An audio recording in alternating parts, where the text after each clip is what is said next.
Koro mogina singo en goino bromi wach ma Jopuonj koro wacho kutande kod ng'anyo margi. Riwruok mar Jopuonj primary KNUT kaachiel kod mago mag sekondar Kupete pachoka oramo mar dhi nyime kod ng'anyo margi odiochieng' ma tarik 26 wuok tich mar juma manyien kaluwore ni sirkal gikoni ok dwa winjo ywak margi. Kaka ripota marwa Millicent Adhiambo leronwa, duol ma ochung' ne ndiko jopuonje tich e pachoka TSC othir ni ng'anyono ok owinjo bed ni dhi nyime kendo ni gisechopo e winjruok kod jopuonj mondo jopuonj oyaw sikunde maonge dok chien. Pod en dang' ni ka jonyuol ok ong'eyo ka jopuonjre biro yawo skunde juma manyien kata ooyo. Riwruoge jopuonj NAT kod Kupet omako chung' margi ni jopuonj dhi chako ng'anyo juma manyien bang' rem chopo e winjruok gi kod duol mandiko jopuonj TSC e wi dwaro maggi. The strike is still on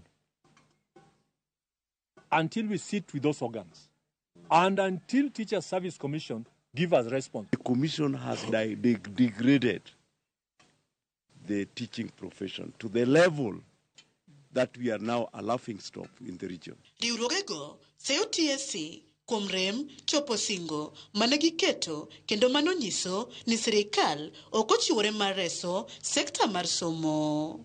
Teacher Service Commission did not commit in any way, the state of the 46,000 intern teachers. No teacher is ever employed as an intern. Teachers are either permanent and pensionable or on contract. So you saw them in the streets.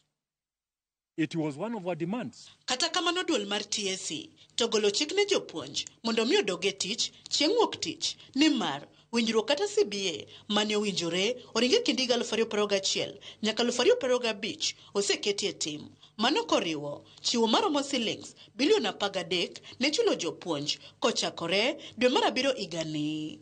Komachielo to riwruog jopuonj mapuonjo jopuonjre ma nigi ng'ol KOSNET to yie kod TSC kendo lando ni ginok gibi ng'anyo. We are therefore beseeching all our esteemed teachers to report to schools on Monday for the start of the third term, now that the government has released funds for the implementation of the second phase of the 2021-2025 CBA and addressed all the issues that the unions had resolved.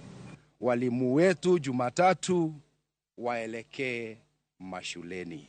Mishahara by Friday inaingia kwa benki zao. Millicent Adhiambo, Ramogi TV.